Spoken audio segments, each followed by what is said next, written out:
all the time. Hi, everyone, and welcome to another episode of Inner Harbor Cast. I'm Miss Ray, and today we're going to be spotlighting an organization that has been making a powerful impact in our community for more than a century. Joining me today is Kate Weidman, the Executive Director from Aurora of Central New York, an organization that is dedicated to supporting individuals that are deaf, hard of hearing, blind, or visually impaired through advocacy, services, and community programs. We're going to be talking about the incredible work they're doing here and how people right here in Central New York can connect with their resources. Kate, how are you today? Oh, fantastic. How are you? Thanks Good. so much for I'm having me. This is great. Of great. course. We're happy to have you. So, for listeners that may not be familiar with your organization, can you kind of tell us a little bit about what Aurora of CNY is and what your mission is? Yeah, absolutely. So I always feel like Aurora is probably one of the best kept secrets in our region. But Aurora of Central New York, we are an organization that, like you mentioned, we are dedicated to serving the blind, visually impaired, deaf, and hard of hearing in the Central New York community. And we do that, and we really strive to improve quality of life and promoting opportunity and access to those who face sensory loss. Sure. And your organization, as mentioned, has been serving the community for over 100 years. That is a huge accomplishment, Yes, over a it century of is. work. So, what has that history meant for your organization, but the greater CNY, and working with your mission and helping people? Absolutely. Being around for so long, we're part of the community. Originally founded to serve veterans coming back from World War I who are facing vision loss. Originally, way back when, and it's really we have always been here for the community. And ultimately, in about the 80s, we started to incorporate those who are hard of hearing and deaf, really bringing that sensory loss piece together. So. Not only just serving one spectrum or the other, but having it together because a lot of times as folks get older as well, they start to lose their vision and their hearing. So it's really not one or the other, it's really both. So we strive to serve both ends of that in the community. Sure. And so you mentioned kind of an older audience, but I'm sure that that isn't just like in a box, I'm sure that Right. there's other people that you serve as well. You're Absolutely. serving everybody in the community, children, Yes. everyone, right? Yes, really everyone in the community. So when Yeah. I say deaf, hard of hearing, blind, visually impaired, it's really the spectrum. So typically, and that's why I always go to this when you say, oh, someone with sensory loss, it's usually you think the older generation because they start to lose their vision and Sure, hearing. yeah. But we do serve children. So we actually have a children's hearing aid program. So we provide hearing aids to in need children who can't afford basically their hearing aid. So we have a program for them.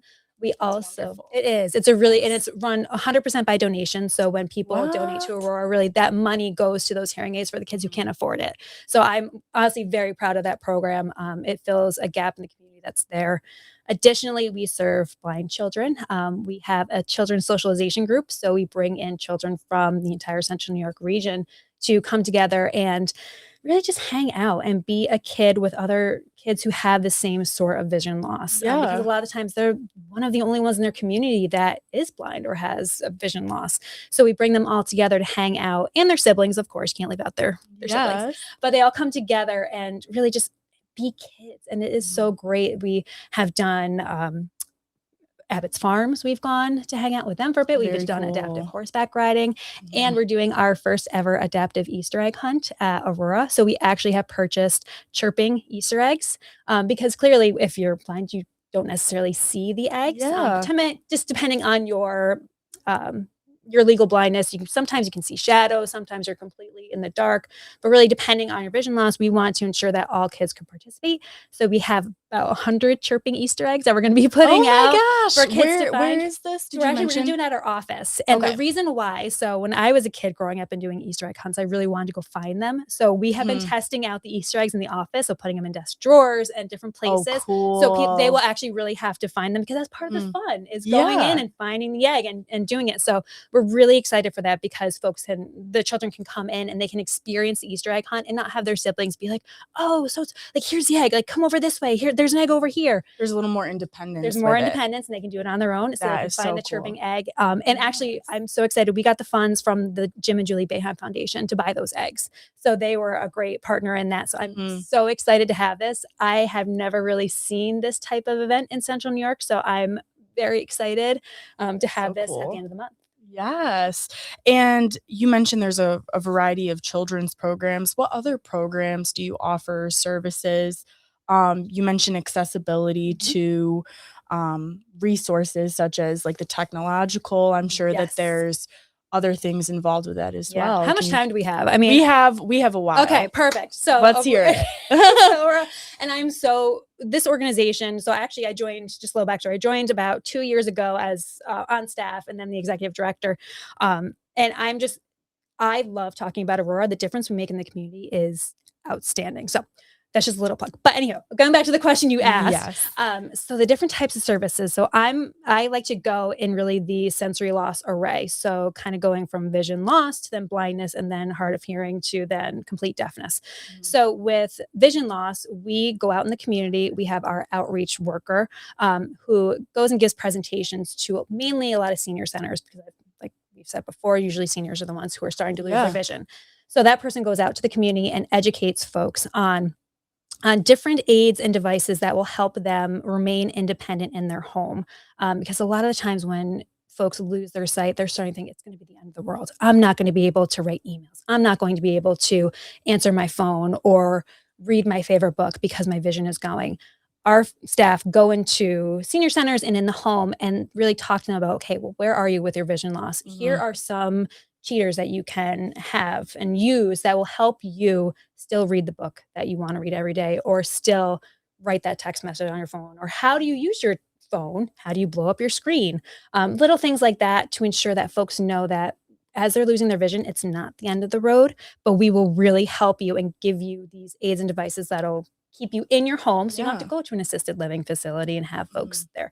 So we really want to ensure that we keep you in the home and as independent as possible.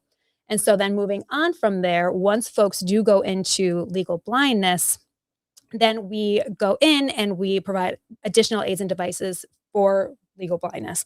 And then we also do training. So, losing your vision and going into legal blindness can be completely jarring. Mhm. Things that you used to normally do. So, yes, there might have been a progressive vision loss into complete blindness, or some folks may have just gone, whether it be by accident or um, medical condition that they have gone legally blind. And so we go in there and we also teach folks how to navigate their home safely Mhm. in a different way. So at once you could easily navigate your kitchen and you could turn on your oven and it would be fine. And you didn't have to worry about touching things. So if your oven is hot or your stovetop is hot, now you have to do little things a little bit differently. So our staff come in there and teach you how to navigate safely and do the things that you've normally done when you had full vision, just a Mhm. little bit differently. And we also train folks out in the community. So folks think, oh, I'm legally blind. I can't drive anymore. Technically, yes. But there's so many resources in the community that you can use that we will help connect you with, like call a bus and they can come help transport you. So you can Mhm. still go out and do those things. And we will teach you how to navigate, say, the mall. So if you want to go to the mall, you can take call a bus, go to the mall. We'll help you learn how to navigate the external environment, say with a white cane, which we can also provide to the individual, and will help them learn how to re-navigate their environment and learn different cues. So how to use a white cane by swiping or figuring out if ultimately they would need a service dog if they wanted one, but we usually do the white cane, but we would connect folks with those entities if they needed to. Sure. So that's just the vision For loss. So vision, that's just the yes, vision loss yes. spectrum that we do. That's one side of One side one of side it. of things, I know. yes. And I was worried about not Very having enough time cool. to talk about it, but that's just one side. We do Yeah. so many things. Oh, and we also do, this is going to happen a lot. 'Cause I'm like, oh yeah, and we do this. We also have support groups Mhm. for individuals who are losing their vision or have lost their vision, because that mental toll, again, like I said, it's jarring and people can easily become depressed that they can't do the things that they used to do. We're here to say, yes, you can do those things that you used to do. Again, Yeah. just a little bit differently. So that group comes together. We have a group in Onondaga, Cayuga, and Oswego counties in person and a virtual support group. So people can call in, get connected, and they do different trainings, resources, things like that in So those with groups. that said, you mentioned those there's in-person Mhm.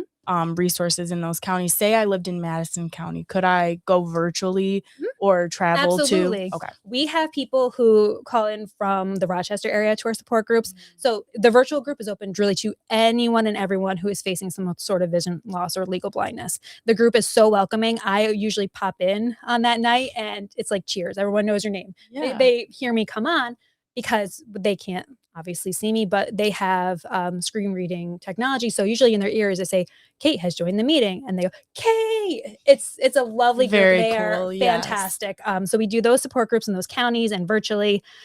In addition, and Susan Gray is going to kill me because I forgot to mention this, we actually do job placement for blind individuals as well. So we help Very folks cool. brush up on their resumes, their interviewing skills, and we help them connect with local employers to get a job of their dreams, really. So a lot of the times employers are hesitant because they think, oh, it's going to be expensive to have someone who is blind on staff. How are they going to navigate? Is it going to be safe? And really, we're here to say that an individual who's blind can do anything and everything and basically better than we can, just with adaptive technology and do it a different way. Yeah. So the screen reading technology, people can navigate the computer. I get emails all the time from our staff members who are blind. We also do employ individuals who are legally blind. So we work on the job placement, get them a job, help advocate for those individuals in the community. So if an employer is thinking, well, how am I going to do this? We will educate you and we will advocate for our individuals. And so really my motto is educate to advocate, which also goes into another piece that I always forget to do. I'm just going to keep talking. Keep going. You're I'm just doing gonna great, go. Kate. I'm I just gonna- am I'm gonna keep captivated. No, going. please do. I'm like, wow, this is great. And the more you keep saying, wait, I forgot about this, I and then know. you say something else great. I'm like, I need oh my like a gosh, list in front of me. I'm like, yes. okay, I need to like have a list of check. So particularly in it just reminded me that educate to advocate is really very important to me. So we do something called blind immersion experiences. And really it is educating the community on what it's like to be blind. So then they will ultimately help advocate for those individuals. So blind immersion experiences, we will come to your office. So we would even like come here to this office and we would actually provide blindfolds and white canes, and we will have you navigate your office as you would if you had lost your vision. We teach you how to navigate. We teach individuals how to guide you as well. So we wouldn't just let you kind of run off on your own. Yeah. But we would also kind of have you understand what it's like to lose your vision and navigate somewhere that you were literally in nearly every day, how different it is and how to navigate. And so really building that understanding and empathy for someone who has lost their vision. So then you might think of things a little bit differently when you go out into the world. We also demonstrate accessible technology. There's Be My Eyes, which is great technology, but we educate so you can advocate for individuals who are blind and really think about things differently. It's a really eye-opening experience. Pun not intended, but intended. So I think that's it for the vision side of things. So I don't know. So the deaf side of things. Yes, I do want to hear that because I do have questions about that. So I definitely want to hear that side of things. So it's very similar to what we do with vision loss. So really, the hard of hearing, we will go into the home and figure out really how much hearing loss do you have. We can help test it. And then we will help with aids and devices for you. Say it is a pocket talker, which is a great device. You actually put headphones on and it sits in your pocket and it really amplifies things. So you always hear the story of grandpa has his TV way too loud and the neighbors 3 doors down can hear it. Well, this device will actually allow grandpa to turn the TV down because it amplifies the sound and only puts it right into their ear. Very cool. Yes. So they don't have, so the neighbors don't have to worry about grandpa having the TV set at 50. So we will help folks with those types of aids and devices as they lose their hearing. And so we do not provide hearing aids themselves, but if folks have refurbished hearing aids, they can donate it to us and we will provide that to seniors who are in need, with the caveat that we always refer them to an audiologist to make sure that everything is working okay. Then for the deaf, we have a job placement program very similar to the blind as well. So we work with individuals who are deaf who are seeking employment and want to be employed, and we'll work with them on their resume, brush up on interviewing skills, so they can get a job in the community. Again, also educating employers how to work with individuals who are deaf, because usually, like you and I are sitting here talking, Mhm. that would not be the case. We would require an interpreter of someone who is deaf or here. Yes. So we do job placement as well. And then we have our interpreter referral service. So if you are working with someone who is deaf and you need an interpreter to ensure that there is effective communication, we have a slew of independent contractor interpreters that can come and be that key bridge to you and the individual who is deaf.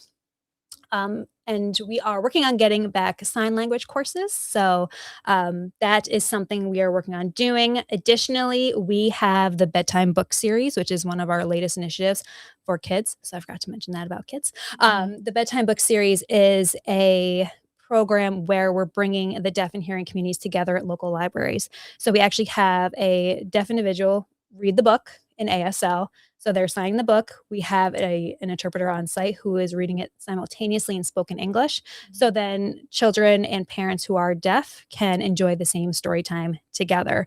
And also, little kids get the benefit of seeing sign language first and foremost, and really starting to bring that inclusive community aspect to Central New York. Absolutely. So I'm probably forgetting something, Can you but go more into the children's programs, yes. both on both spectrums, whether it's hard of hearing or visually impaired? What are the array of children's programs? Are you involved in schools? Are you? So we are going to be going into schools, particularly with the bedtime book series. So I don't know if I'm letting the cat out of the bag. So the Literacy Coalition of Onondaga County is funding our bedtime book series, and we are going to be expanding that into the local school districts because I think it is really important.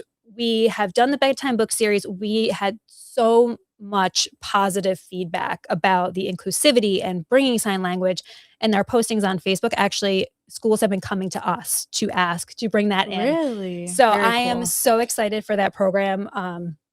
Just because it promotes language development and actually literacy. I've been using sign with my kids to help build how do you spell cat? CAT. So I've been Mhm. using that sign language to help because I know it really helps that cognitive ability for them to capture the language.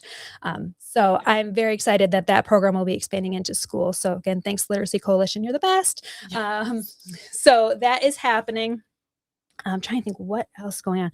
The other piece that I am trying to expand on, and like I had mentioned, the educate to advocate is really getting into the schools and also having that blind immersion experience. So having one of our blind staff members go into the school and also one of our deaf staff members go into the school to help children really understand what it's like to live with vision or hearing loss. Because sometimes kids aren't really exposed to that. And Yeah. so it's called Sense of Inclusion. So we are trying to roll that program out to the local schools and really any other community organization. Again, really educate to advocate to keep in mind when you're out in the community and you see someone who is blind, really how to interact with them. You don't just kind of go up and touch them or you don't just yell across the room. And also Yeah. if someone is deaf and you're yelling at them like, "Hey buddy," they're not going to hear you. Right, So and it's I think that there's sometimes a stigma that people feel that they need to revert to when they get interacting with people like mhm, that, and you're trying to break that. You're trying yes. to advocate to educate or vice versa. Yep. Both ways, educate Yes. to advocate. Both ways I think go hand in hand and are important in order to expose people and make it Yes. almost normalized, to Exactly. realize like this happens. Okay, we need to figure out Mhm. how we can fix it and Right. make it not fix it, but adapt with it. I like Yeah. how you frame things. So Yeah. And yes. it's really and I always say this to folks, my unofficial mission for Aurora. So I Mhm. am a mother in the Central New York community. My mission is really to create that the most inclusive community I can for my children as they grow up. So as I educate to advocate, it's really having them understand that everyone is different. So no matter if Mhm. it's a disability or even if someone has if they're neurodivergent, really understanding that everyone's different and you need to accept them and that they make the community different and better. So really my poor kids, I drag them to all of our events. My daughter is best friends with one of our blind staff members. She come, they come to my events and then they're learning how to tell me no in sign language, which is great because then they just sign to me instead of actually yelling. Yes. But there are some great stories about using sign language across Wegmans. And if they have to use the bathroom, they sign across the produce section instead of yelling to me, being like, "Mom, I gotta go to the bathroom." So Instead, they're just like, they're signing to me. like, "I And gotta also, go." of course, it's not the most eloquent.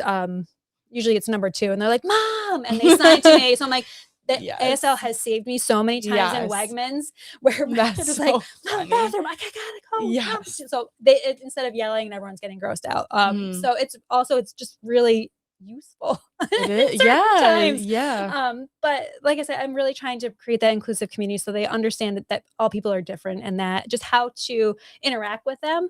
Um, and so, yeah, that's really my unofficial mission for the Yeah. organization. And so I'm just really excited that I get to live and breathe this every day. The work that my team does, they are absolutely amazing. And I give them credit every single day because they are really out there advocating for individuals who are blind, Yeah. deaf, visually impaired, hard of hearing. It's great work, and I'm just like, I can just talk for hours. I thought this Yes. time would be like going by slowly. We're probably Yes. almost at like Yeah. 40 minutes by now, but No. How has the demand for your services changed though over the years? We mentioned exposure and knowledge Mhm. kind of to lead to a different type of demand than that before. So how has that kind of shifted, whether it's over the century as a Mhm. whole or within your time at Aurora? So it's actually interesting. So the population is getting older, so you would expect that we are getting more people in and wanting our services, but I feel like we are a little kept secret in the community, and so we're trying to get out there to have folks, once you are starting that sensory loss journey, contact us, because we can help you along the way. Mhm. The great thing is modern medicine is fantastic, but it's actually helping people not become legally blind as quickly. So it's a very Really? interesting dynamic. So we want to get people really in the door for sensory loss, and then hopefully they'll never get to legal blindness. But because medicine is advancing so rapidly, so yay, there's different things you can do for the eye Mhm. conditions. So demand is there. Mhm.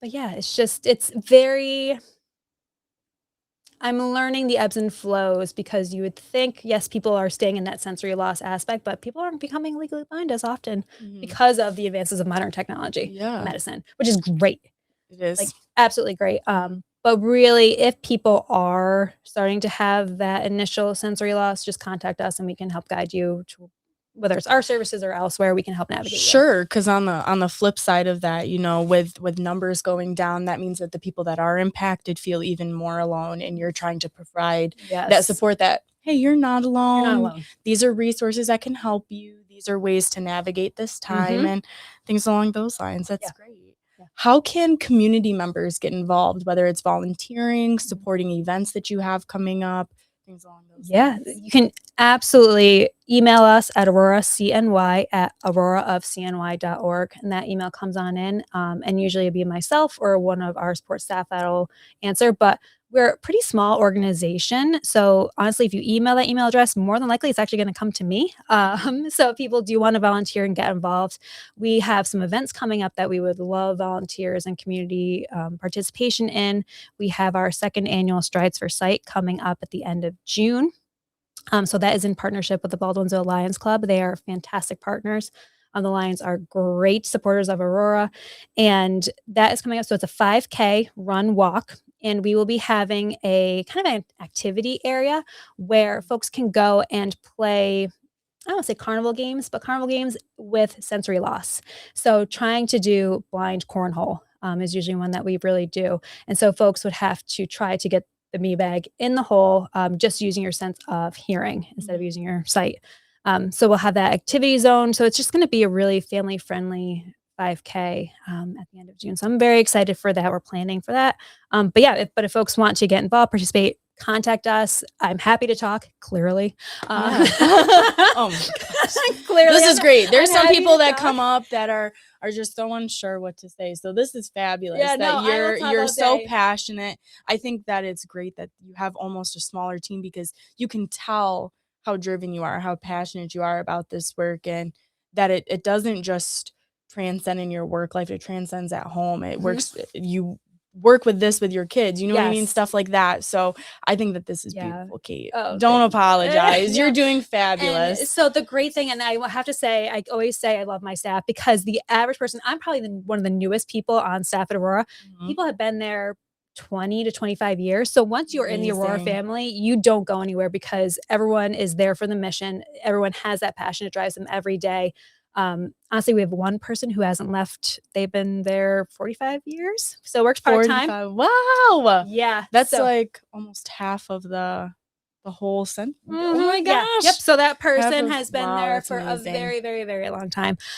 So once you're in the Aurora family, really, and folks are so dedicated to the mission, and so that's why it's really important for us to get our name out there because people don't know about us. But when you do, Mhm. you don't go anywhere because you know we Yeah. have quality services, we have quality staff. Like you mentioned, like we live and breathe our mission every single day, in office and out. So it's just a Yes. fantastic organization. So if Yes. anyone wants to join or wants to have a conversation with me, I'll chat your ear off for however long you want. Yeah. So say someone believes that they could or a family member could benefit off of your services. What's the first step in getting in contact? Would it just be emailing? Would it be Whatever's calling Yep, you? whichever's easier, you can email Aurora CNY, or you can give us a buzz, 315-422-7263. Give us a buzz, and we can connect you with the right person at the organization. So either Yep, so call, email, you can even come to our offices. We're open 8:30 to 4:30. We're at 1065 James Street. Folks can walk in and say, like, "I'm starting to lose my vision. I heard about Aurora. What can I do?" Yeah. Yeah. And we usually have someone on site, and so we can help you out. That's wonderful. And then before we wrap up, what is one message that you would like our listeners to take away about Aurora and the importance of accessibility and inclusion? Oh, heavens. That That's a loaded It's a question. loaded It's a very question. loaded question. So, accessibility, I mean, that oh, heavens, that's such a loaded question. It's feasible. A lot of folks are scared of it. Accessibility and inclusion is feasible, and you just have to have an open mind and just be open to the experience, and that's, I think, why we do a lot of blind immersion experiences is to have people realize, "Oh, okay, it's different, but it's manageable," and I think another piece to let listeners know is that if you are losing your vision or hearing, that the world is not ending Yeah. for you. World's It's not there over. is hope Yes. for you. Like, we have the services to help you still do the things that you've always done, whether it's talk to your kids on the phone, whether it's read your Mhm. favorite book. There are ways, it's emailing. I know people are emailing these days. So when you start to lose your senses, it's not the end of the world. We are here to help you, Mhm. and we will always be here to help you. And so just give us a call, send us an email, and then we can start you on that journey to get you connected to the right things so you can stay in your home, you can stay independent. Yeah. You don't have to rely on your grandkids to do these things for you. You can still go Mhm. grocery shopping by yourself. So just that there's really, we are here to help you. There is hope as you lose your senses, but Aurora of Central New York is here for you. Wonderful. Thank you, Kate, Thank for you. coming in. We really appreciate you taking time to join us today and share the mission and impact of Aurora of CNY. If our listeners would like to learn more about this organization, to access services, support the organization, we encourage you to go to their website and socials and phone number, as Kate has mentioned, to follow along and see the work that they're doing in the community. I'm Miss Ray, and we'll see you guys next time. And we're done. How long was that? Jeez,